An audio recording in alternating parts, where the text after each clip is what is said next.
there's three big components that why a person develops addiction. One of them is genetics, and that's one thing I think it's worth mentioning today.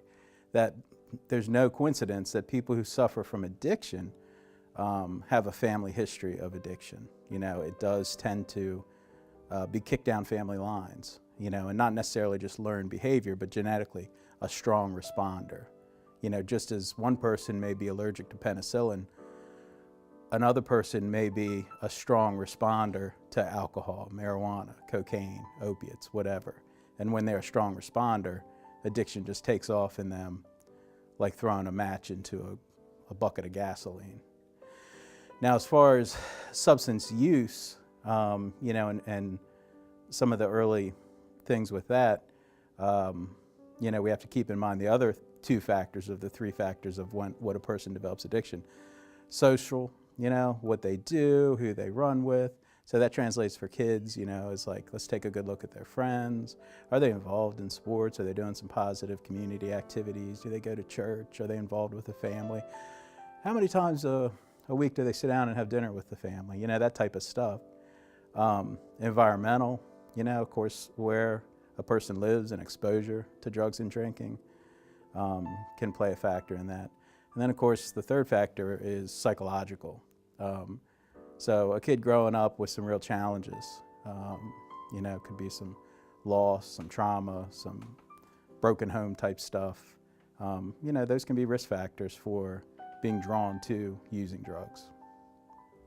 When I look back on my childhood, I think that I was predisposed to addictive behaviors because of the history that my family had with substance abuse. I think that my first remembrance of addictive behavior was I was raised by hippies, and I wasn't allowed to eat like sugary foods and stuff like that. So I remember going to my friend Chris's house and stealing like Fruit Loops and sugary cereals in plastic bags and taking them back to my house and like sneaking them in my room and eating them. And I think that was kind of addictive behavior because I would do that a lot.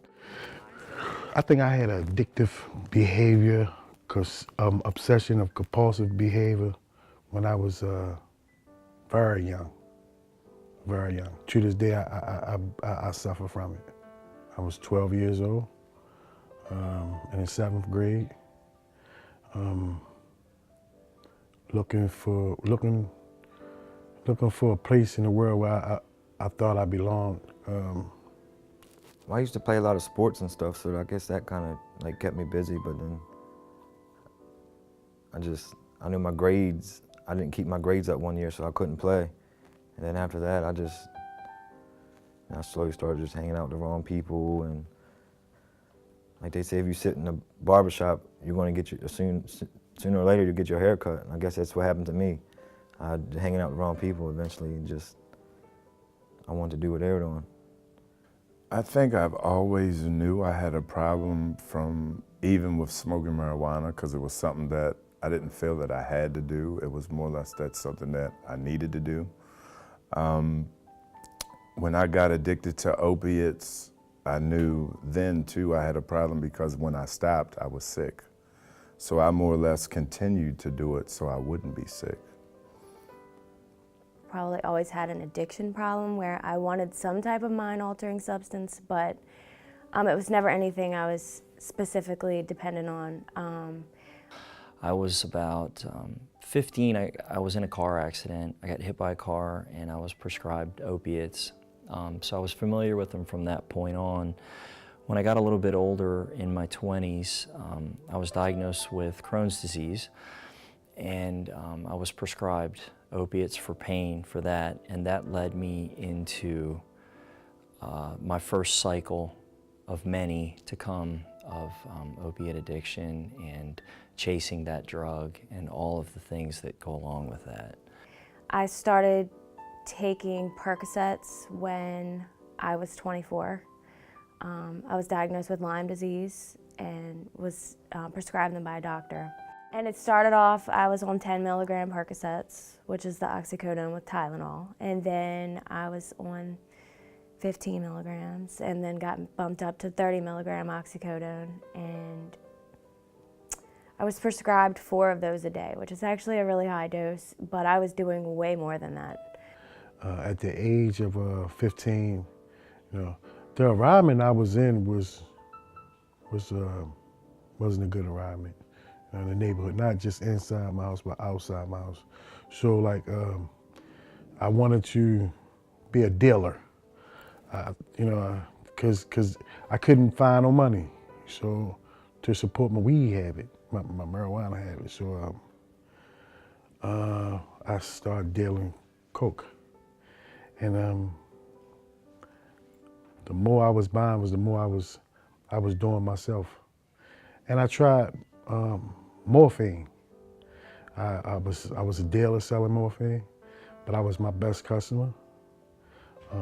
How I was introduced to it, I went to a social club, and everybody in the social club was doing it.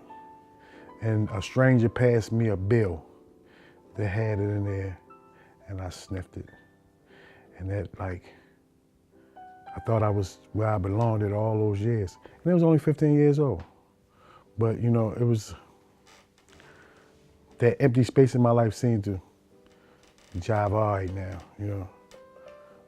I was 17 when I first tried marijuana, but when I first started doing Percocets, I was 18. The first few months that I was using, I wasn't taking them every day. Like one, maybe a Friday or Saturday night or something, take a couple here and there. It wasn't nothing serious. But just as time went on, you know what I mean, I just started using more and more.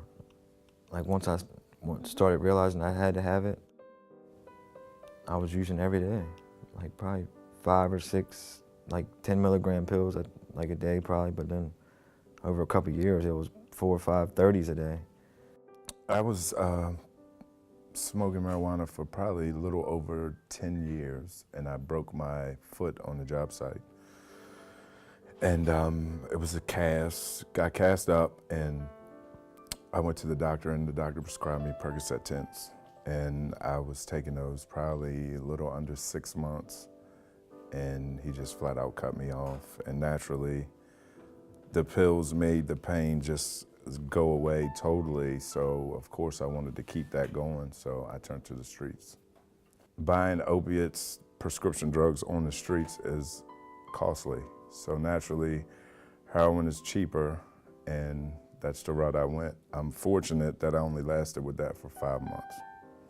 I've been through doctor shopping, going to ERs, wore out every resource you could imagine trying to get prescription pills. Heroin's very cheap. It's easy to get. It's everywhere. It's cut with really potent chemicals like other opiates like fentanyl, which is really dangerous and really strong. All sorts of additives that make the high more intense for a shorter period of time. So I think that it's attractive to people. With me using heroin, it led me to sell it so I could support my habit. And when I eventually got caught to selling to an undercover informant, I think my eyes widened at that situation when I got arrested and got locked up. But it's still, I mean, with the addiction part itself, it didn't stop me from using, because I bailed right out of jail and went right back to it. So it was like it never left me. And I mean, I think for the most part, I fought it because, again, I didn't want to be sick. I mean, I think that's the biggest issue with that, because I don't know what hell feels like, but it sure feels like it when you don't have it. And you've been on it for X amount of years. I mean, it tears your body through a lot of different stages. And, you know, when you're addicted to heroin, the withdrawals are pretty intense. And even though they typically only last 3 to 5 days, it's kind of like hell. And people are afraid of that. And you know, the disease, the addict doesn't want to quit anyway. So when faced with something like 5 days of throwing up and feeling terrible and body aches and all that stuff, it's pretty daunting. I wasn't even getting high. All that matters was staying well. Because I had to do a whole lot to actually get high. Every time I had them on, I would get up sick. I couldn't get up. I thought it was just a cold. Thought it was a flu. I would call around, tell somebody to go and pick something up for me. Then I seen myself making excuses. You know, I'm sick, but it was really the chemicals tearing my body down, and I couldn't function. So that's when I found out I had a problem. But I allowed my problem to get worse and worse. Steady stopping right there, it just progressed.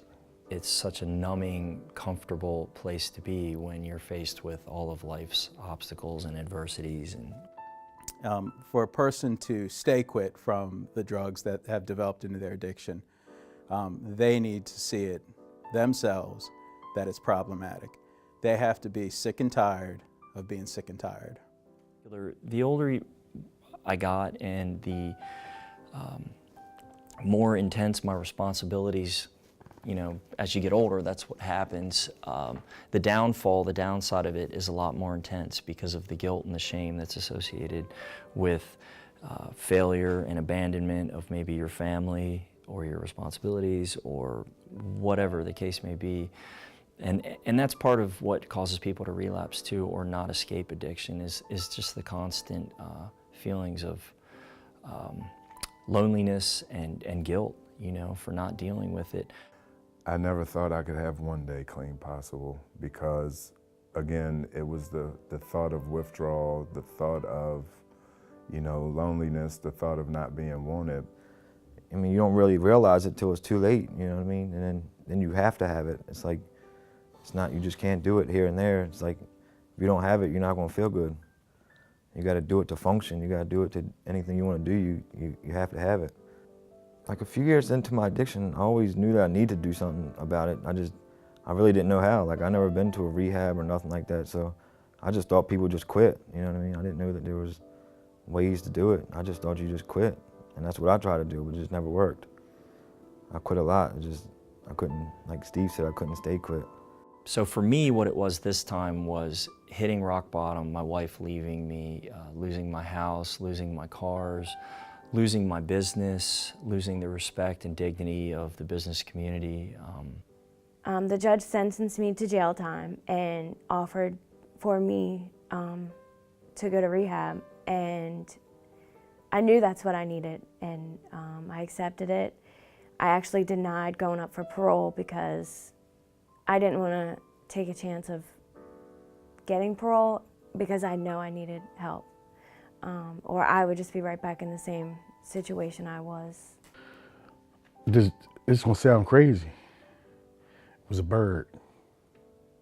God sent a bird to me every morning. It was a bird. He used to come to my window sill and wake me up every morning. And I used to always say when I was using, this is my last day. After this day, I'm not gonna do it anymore, and I would go to sleep, and I wake up in the middle of the night and I say, I'm gonna sleep the day away. But this bird used to always come and wake me up, and he just send me out the house, and I'd cuss the bird out, and my father used to always ask me, what is you in there? What are you talking about in there? Like, I'm gonna kill that bird. I'm gonna poison him. He get on my nerves. And my dad would say, you going back to work, huh? I said, yeah. But I got tired of that bird. So, like I said, I think God sent that bird to me. He was my savior. That bird was my savior, something I couldn't do for myself. And I got tired of my life. I looked at my life and seeing what I was doing every day, you know, and I checked myself into a detox. You know, because I was tired, man. Spiritually, I was dead, you know, and everybody looked at me like, you better than that. So I just, you know, finally gave myself a chance, and it's paying off. I think this time around, you know, my family is everything to me, and the only piece of the puzzle that's missing out of my life is my daughters. But I know with time, because it took me a lot of time to ruin my relationship with their mother, I know with time that, you know, me doing the necessary things that I need to do to stay sober and clean today, that eventually I'll have them back in my life.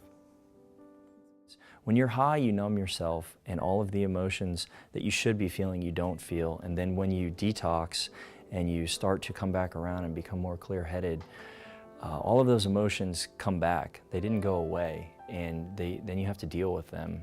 And that whole experience began what I guess it was kind of an enlightenment, like, hey, you know, I need to do something. I mean, I'm 43 years old, and this is where I am now. You know, when I was high, when I was on drugs, I didn't realize how big of a problem I had until I was taken out of, you know, my environment and put into jail, and being clean and having a clean mind and actually being able to think. You know, I started to realize all the things that I had done, all the people I had hurt, all the damage I've done to myself and to my life. That bird came along about almost 3 years now. I have a history of going back and forth to prison. That's where I've grown to be comfortable with. I had no responsibilities. I had nobody to answer to. I can get high when I want to.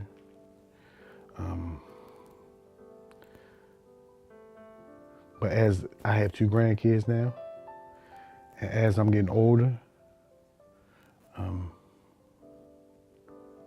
want something different. And I'm shooting for something different. Because you just want to get high, and if you don't have it, you're going to do whatever you have to do to get it. And that's what I did. I had first-degree burglary. I wrote the judge, and he allowed me to come here after serving some time in prison. He allowed me to come to the Jude House.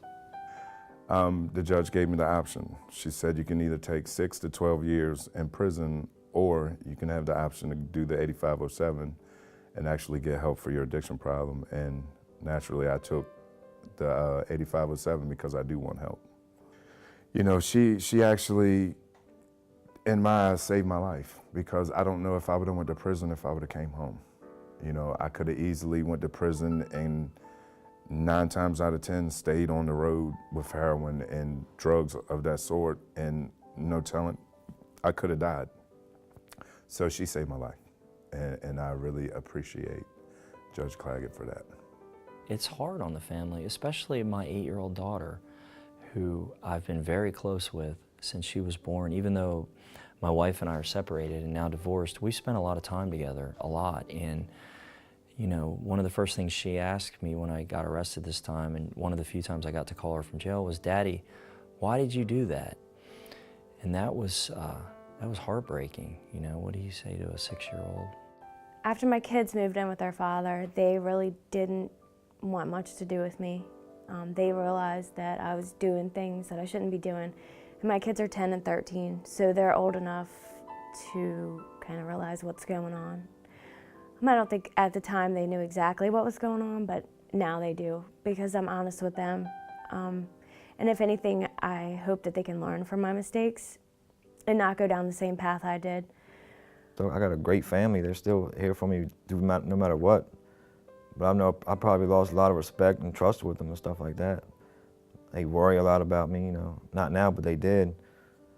They probably still do. But just the stress, they stress out a lot, used to. The rooms of Narcotics Anonymous helped my siblings. This was before I knew anything about the rooms. One by one, they started getting clean. They showed me tough love because they're not using, and I was still actively using. So, and I understood my pattern, so I understood their decisions, because I was 10 to like hurt people that I love, who was close to, who would trust me just a little bit. They're the ones I would hurt. So their tough love, like, opened my eyes to a lot of things. But it didn't open my eyes enough to stop using though. It just opened up my eyes to get away from them. You know, long distance love, you know. But like today, all of my siblings is clean. All of us. My daughters are not in my life. I have twin daughters and they're 11 years old. And like I said earlier, I've been clean for 313 days and their mom still refuses for me to have any contact with them. My father, he's 63, so he thinks from a different school, you know, why can't you just quit? So it's been very hard for him to see me go through these cycles, and you know, and every parent wants the best for their, you know, their kids. And my aunts and uncles, they've all turned their back on me. My cousins don't talk to me anymore. My dad is the only one now that's stuck by me. To see him come and visit me in jail and talk to him through the glass and see tears in his eyes, and he's a grown man and shouldn't have to worry about anything anymore, because so am I. And that's intense, you know. Me and my mom have a pretty rocky relationship. I know I pushed her away a lot. I took advantage of her a lot. I mean, like I said, I've got a lot of family that I know I disappointed, and I mean, I know they still love me, and my mom is always there for me, has always been there for me. We just don't get along very well. And my kids now, it's amazing. My kids are the most important thing to me. They always have been, but now they really know it. And they've been there to support me. I mean, even when I was in jail, they came every week to visit me. And they come every week to visit me at the Jude house. It's funny, my son told me, "Mom, do you believe in yourself?" And I said, "Well, sometimes." And he said, "Mom, you always have to believe in yourself." And he started singing the song, "Don't Stop Believing." He's 10. But I mean, my kids are everything to me, and I'm just thankful that from now on I can be the mom that I should have always been. When I got clean, it was great. You know, today it still is great. They encouraged me. They had parties for me when I ain't even there, write me about it. You know, it's like, it's great. You know, it's things that we, you know, as a family, we doing what we couldn't do when we was young. You know, I'm not saying that we can get that time back, but as a family, you know. My family, my mom mainly, like she knew something was going on, but she just didn't know what. She's never been addicted to nothing, so she don't really know much about it. And I didn't really know much about it at the time either, you know, so. They do now that I've been at the Jude house. They kind of like, for people's family that don't understand it, they have a counselor there that works on that type stuff, and they do understand it now. They at least have a better idea about it. For the most part, they understand it because my mom is she was an alcoholic. She's been clean now for a little over 15 years. And I think last year she went back to drinking, and now, again, she's been clean since last February, and I know she understands this whole thing of addiction because she went through it as well.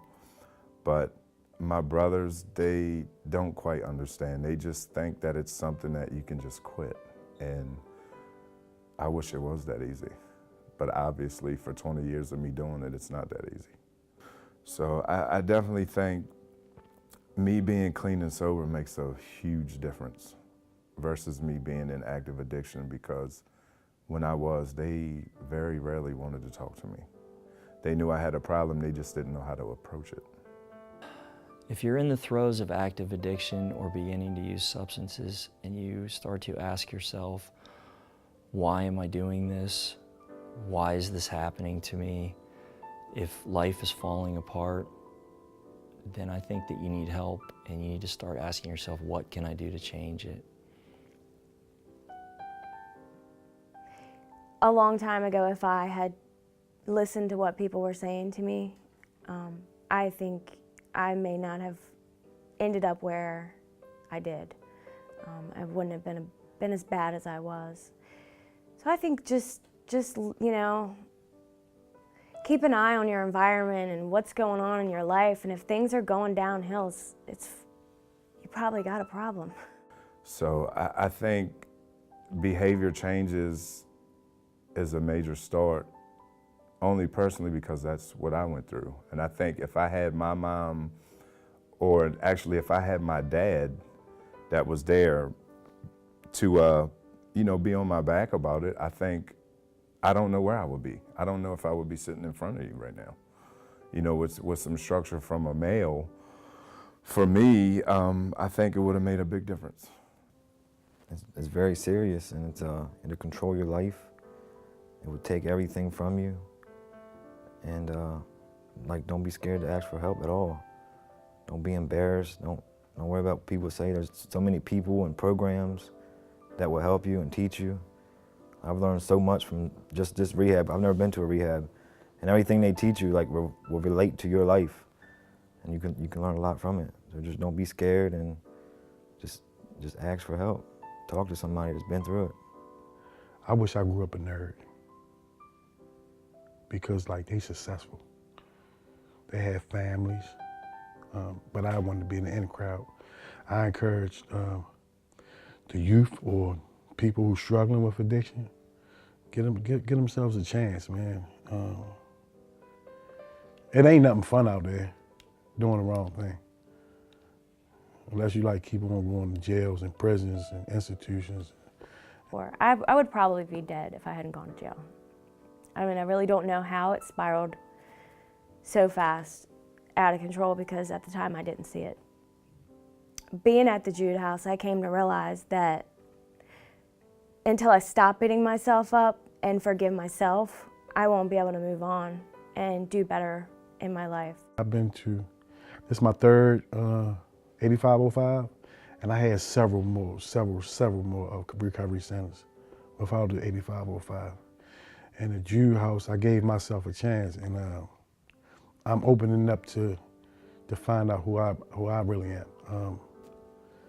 I want to give back to them kids, man, like how I came up, with no activities, no football games, no boat rides. And I want to give back to not just my community, but for the youth, period. That's what I would like to do. That's what I'm shooting on. But first I have to get my education. I think I've changed my my attitude a lot since I've been there. My thinking, my acting.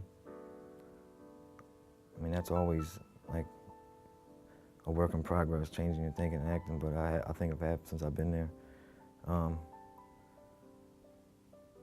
When I get out, I plan on getting in the union and going to school and just doing the right thing. What do you want to go to school for? In the plumbers union, apprenticeship school. There's younger guys in our program, and I actually like to help them out any way I can, because me coming up at their age, I didn't have any kind of help. You know, like I said, I felt alone, and I kept myself alone. And, you know, I look back and I just think, you know, where would my life be at the age of 20 years old if I actually had guys like me now that were mentoring me and helping me through this?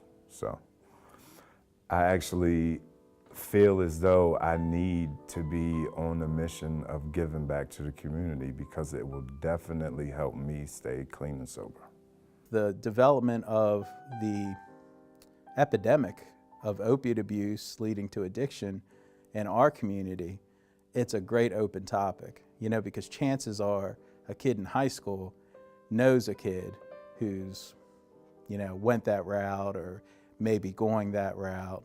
And so they have a point of reference, you know, so that can be an open discussion, because a lot of kids would be more willing to talk about that, especially if they haven't moved in that direction thus far. You know, and that gives parents a a foothold to be able to express the severity of that. You know, there's a correlation between perceived problem of a drug and and use. So when there's a perceived problem that's high for adolescents, the use of that drug is kind of lower. But when the perceived risk is lower, the use is kind of high. So with opiates, that's where parents can make a difference. That's where educators can make a difference. That's where we can make a difference, to let them know this is no joke. You know, these pills, you know, getting a prescription because you had your wisdom teeth pulled, you know, you take the 2 or 3 pills or whatever when you feel like you can manage it without, you get rid of that stuff because it's a potentially very dangerous drug.